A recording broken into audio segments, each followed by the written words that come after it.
नमस्कार साथियों, आप सभी का स्वागत है हमारे YouTube चैनल में।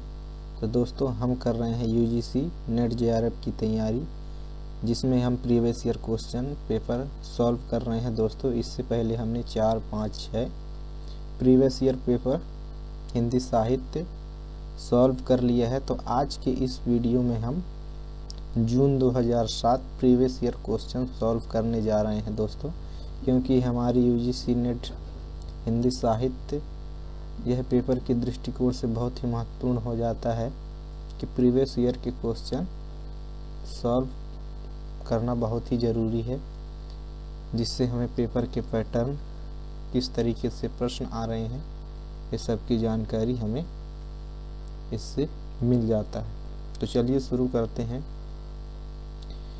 पहला क्वेश्चन है, निम्नलिखित बोलियों में से कौन सी बोली उत्तर प्रदेश में नहीं बोली जाती? अवधी, ब्रज, मैथिली या फिर खड़ी बोली। क्वेश्चन में है, निम्नलिखित बोलियों में से कौन सी बोली उत्तर प्रदेश में नहीं बोली जाती? तो इसका आंसर होगा सी, मैथिली। मैथिली जो है बिहार में बोली जाती है। अगला है, पुरानी हिंदी नामकरण किसने किया? ऑप्शन में है हजारी प्रसाद द्विवेदी, रामचंद्र शुक्ल, इंसा अल्लाह खां, चंद्रधर शर्मा गुलेरी। तो इसका आंसर होगा पुरानी हिंदी नामकरण चंद्रधर शर्मा गुलेरी ने किया है। अगला है, हिंदी को राजभाषा के रूप में मान्यता कब मिली?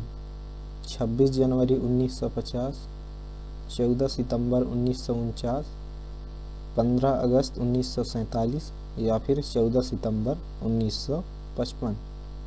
तो इसका आंसर होगा ऑप्शन नंबर बी, 14 सितंबर 1949 को। अगला जो हमारा क्वेश्चन है, छा ध्वनि का उच्चारण स्थान है दंत, ओष्ठ, तालव्य या फिर वत्सर्य। तो इसका आंसर होगा सी, तालव्य। छा ध्वनि का उच्चारण स्थान तालव्य है। अगला है, किन रचनाकारों की भाषा को संधा भाषा कहा गया है? बौद्ध सिद्ध, जैन मुनि, संत कवि या फिर रासक परंपरा के कवि। तो इसका आंसर होगा ए, बौद्ध सिद्ध की भाषा को संधा भाषा कहा गया है। अगला है, कौन सी कृति जैसी की नहीं है? मधुमालती, मृगावती, कन्हावत। ऑप्शन में है कौन सी कृति जैसी की है? मधुमालती, मृगावती, कन्हावत या फिर अनुराग बासरी। तो इसमें से सी, कन्हावत, यह जैसी की कृति है। अगला है, हिंदी साहित्य के आरंभिक काल को सिद्ध सामंत काल किसने कहा? राम कुमार वर्मा, राहुल संकृत्यायन, गणपति चंद्रगुप्त या फिर मिश्र बंधु। इसका आंसर होगा बी, राहुल संकृत्यायन। अगला है, माधवाचार्य किस संप्रदाय के संस्थापक हैं? माधवाचार्य किस संप्रदाय के संस्थापक हैं? द्वैत, अद्वैत, शुद्धोद्वैत या फिर विशिष्टाद्वैत। तो इसका आंसर होगा ए, द्वैत। माधवाचार्य द्वैत संप्रदाय के संस्थापक थे। तुलसीदास की किस रचना का संबंध ज्योतिष से है? राम ललन हसु, जानकी मंगल, हनुमान बाहुक या फिर रामाज्ञा प्रश्न। तो इसका आंसर होगा ऑप्शन नंबर डी, रामाज्ञा प्रश्न। अगला है, निम्नलिखित में से कौन से रीति सिद्ध कवि है? निम्नलिखित में से कौन रीति सिद्ध कवि है? देव, बिहारी, मतीराम या फिर पद्माकर। तो इसका आंसर होगा बी, बिहारी, यह एक रीति सिद्ध कवि है। अगला है, हिंदी प्रदीप के संपादक थे भारतेंदु हरिश्चंद्र, बालकृष्ण भट्ट या प्रेमघन राधा कृष्णदास। तो इसका आंसर होगा बी बालकृष्ण भट्ट। अगला है शेर सिंह का शस्त्र समर्पण के रचनाकार हैं। शेर सिंह शस्त्र समर्पण के रचनाकार कौन है? सूर्यकांत त्रिपाठी निराला, रामधारी सिंह दिनकर, सुभद्रा कुमारी चौहान या फिर जयशंकर प्रसाद। तो इसका आंसर होगा डी जयशंकर प्रसाद। अगला है कवि कुछ ऐसी तान सुनाओ जिससे उथल पुथल मच जाए, यह किसकी पंक्ति है? बालकृष्ण शर्मा नवीन, राम नरेश त्रिपाठी, माखनलाल चतुर्वेदी या सोहनलाल द्विवेदी। तो इसका आंसर होगा ए बालकृष्ण शर्मा नवीन। अगला है इनमें से कौन नाकेनवादी रचनाकार नहीं है? नालिन विलोचन शर्मा, केसरी कुमार, केदारनाथ सिंह या फिर नरेश। तो इसमें से नाकेनवादी रचनाकार केदारनाथ सिंह नहीं है। अगला है हरिजन गाथा किसकी रचना है? ऑप्शन में है धूमेल, बी में है नागार्जुन, लीलाधर जुगड़ी या फिर आलोक धन्व। तो इसका आंसर होगा ऑप्शन नंबर बी नागार्जुन। इनमें से कौन सी रचना कृष्णा सोबती की है? विजन, आवा, जिंदगी नामा या फिर चितकौबरा। तो इसका आंसर होगा सी जिंदगी नामा और इसका प्रकाशन है 1979। अगला है ताजमहल का टेंडर किसका नाटक है? अजय शुक्ला, स्वदेश दीपक, सुशील कुमार सिंह या फिर विभू कुमार। तो इसका आंसर होगा option number A Ajay Shukla और ताजमहल का टेंडर यह 1999 में प्रकाशित हुआ। अगला है अनुमतिवाद की अवधारणा किसकी है? भट्टनायक, विश्वनाथ, भट्टलोलट या तो फिर शंकूक। तो इसका आंसर होगा डी अनुमतिवाद की अवधारणा शंकूक की है। अगला है अलंकारों को काव्य का शोभा कारक धर्म किसने माना? भामा या फिर दंडी या फिर मम्मट या फिर क्षेमेंद्र। तो इसका आंसर होगा बी दंडी। अलंकारों का शोभा कारक दंडी ने माना है। अगला है भक्ति को रस रूप में प्रतिष्ठित करने वाले आचार्य हैं। मधुसूदन सरस्वती, जीव गोस्वामी, वल्लभाचार्य या फिर रूप गोस्वामी। तो इसका आंसर होगा डी रूप गोस्वामी। अगला है निम्नलिखित रचनाओं का सही अनुक्रम क्या है? कीर्तिलता, रामचरितमानस, रसराज, प्रिय आवास, प्रिय प्रवास। तो इसका आंसर होगा ए कीर्तिलता। यह 14वीं शताब्दी की रचना है। रामचरितमानस यह 1574 ईस्वी की है। रसराज यह 1663, प्रिय प्रवास 1914। इस तरीके से हमारा ऑप्शन ए सही होता है। अगला है निम्नलिखित कृतियों का सही अनुक्रम कौन सा है? नए पत्ते, आंसू, ग्रंथि, ठंडा लोहा। तो दोस्तों इसमें जो हमारा आंसर होगा ऑप्शन नंबर सी। दोस्तों आंसू का प्रकाशन है 1925 और ग्रंथि का है 1920। तो दोस्तों ये थोड़ा सा हमारा इधर होगा और इधर होगा, थोड़ा सा क्वेश्चन यहाँ मिस्टेक है। इस प्रकार हमारा ग्रंथि आएगा 1920, उसके बाद आएगा आंसू 1925, नए पत्ते 1946, उसके बाद आएगा दोस्तों ठंडा लोहा 1952। इस प्रकार हमारा ऑप्शन नंबर सी सही होगा। अगला है निम्नलिखित उपन्यासों का सही अनुक्रम क्या है? झूठा सच, राग दरबारी, चंद्रकांता, गोदान। तो दोस्तों इसका आंसर होगा बी, चंद्रकांता 1888 की रचना है, गोदान 1936। झूठा सच दोस्तों ये 2 भागों में है, 1958 और 1960। राग दरबारी 1968। इस प्रकार हमारा आंसर होगा ऑप्शन नंबर बी। अगला है निम्नलिखित नाटकों का सही अनुक्रम क्या है? राम की लड़ाई, ध्रुव सामनी, आधे अधूरे या फिर विद्या सुंदर। तो इसका आंसर होगा डी, विद्या सुंदर। विद्या सुंदर 1868 की रचना है, ध्रुव स्वामिनी 1933, आधे अधूरे 1969, राम की लड़ाई 1979। इस प्रकार हमारा ऑप्शन नंबर डी सही। अगला है निम्नलिखित पत्रिकाओं का सही अनुक्रम कौन सा है? पूर्वाग्रह, कथा देश, मतवाला, हिंदुस्तान। तो इसका आंसर होगा सी,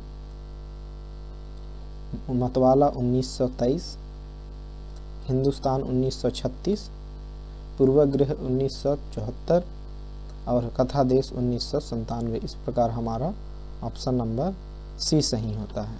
अगला है निम्नलिखित कहानियों का सही अनुक्रम कौन सा है? तिरीच, शरणागत, तीसरी कसम, उसने कहा था।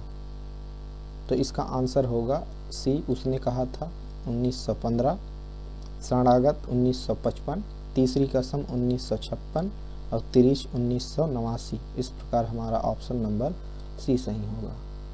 अगला है निम्नलिखित निबंधों का सही अनुक्रम क्या है? चिंतामणि, अशोक के फूल, चितवन की छां, रस आखेट। तो इसका आंसर होगा दोस्तों ए, चिंतामणि 1939 की रचना है, अशोक के फूल 1948, चितवन की छां 1953 और रस आकेट 1970। इस प्रकार हमारा आंसर ए होगा। अगला है निम्नलिखित का सही अनुक्रम कौन सा है? अस्तित्ववाद, संरचनावाद, यथार्थवाद, मानव विश्लेषणवाद। तो इसका आंसर होगा दोस्तों डी, संरचनावाद, उसके बाद यथार्थवाद, फिर अस्तित्ववाद, उसके बाद मानव विश्लेषणवाद। इस प्रकार हमारा आंसर ऑप्शन नंबर डी सही होगा। अगला है इन रचनाओं को उनके लेखकों के साथ सुमिलित कीजिए। रेखाएं बोल उठी, यह देवेंद्र सत्यार्थी की रचना है। अतीत के चलचित्र, यह महादेवी वर्मा की रचना है। जिंदगी मुस्काई, यह कन्हैया लाल मिश्र प्रभाकर की रचना है। मील के पत्थर, यह जो है राम कुमार वर्मा की रचना है। इस प्रकार हमारा ऑप्शन नंबर डी सही होगा, पहले का तीसरा, दूसरे का पहला। इस प्रकार हमारा ऑप्शन नंबर डी सही होता है। अगला है इन साहित्य इतिहास ग्रंथों को उनके लेखकों के साथ सुमिलित कीजिए। हिंदी साहित्य का नया इतिहास, यह बच्चन सिंह का होगा। हिंदी साहित्य का वैज्ञानिक इतिहास, यह गणपति चंद्रगुप्त का होगा। हिंदी साहित्य का आलोचनात्मक इतिहास, राम कुमार वर्मा। और हिंदी साहित्य की संवेदना का विकास, यह रामस्वरूप चतुर्वेदी की रचना है। इस प्रकार हमारा आंसर होगा ए। अगला है इन काव्य पंक्तियों को उनके कवियों के साथ सुमेलित कीजिए। पेट पीठ दोनों मिलकर हैं एक, ये जो इसका आंसर होगा निराला। सांप तुम सब हुए नहीं, ये जो है अज्ञे। एक आदमी रोटी बेलता है, यह धूमिल का है। उसके बाद स्वानों को मिलता दूध भात, भूखे अकुलाते हैं, दिनकर की रचना है। इस प्रकार हमारा आंसर ऑप्शन नंबर सी होता है। अगला है इन काव्य पंक्तियों को उनके कवियों के साथ सुमेलित कीजिए। अति सुधो स्नेह को मार्ग, इसका आंसर होगा दोस्तों डी, घनानंद। सजी चतुरंग वीर रंग में तुरंग चढ़ी, ये जो है दोस्तों इसका आंसर होगा भूसड़। अगला है गुलगुली गिल में गलीचा है गुनीजन, इसका होगा दोस्तों पहला पद्माकर। आगे के कवि रिझके तो कविताएं ना, तो राधिका कन्हई सुमिरन कौ बहानो है, इसका आंसर होगा दोस्तों दूसरा भिखारी दास। इस प्रकार हमारा आंसर होगा डी। अगला है इन रचनाओं को उनकी काव्य भाषा से सुमेलित कीजिए। विजयपाल रासो दोस्तों यह अपभ्रंश भाषा की रचना है। चार्य गीत यह है चार्य गीत संध्या भाषा की रचना है। कीर्ति लता दोस्तों यह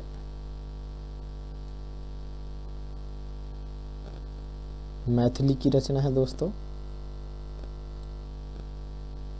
खुसरो की पहेली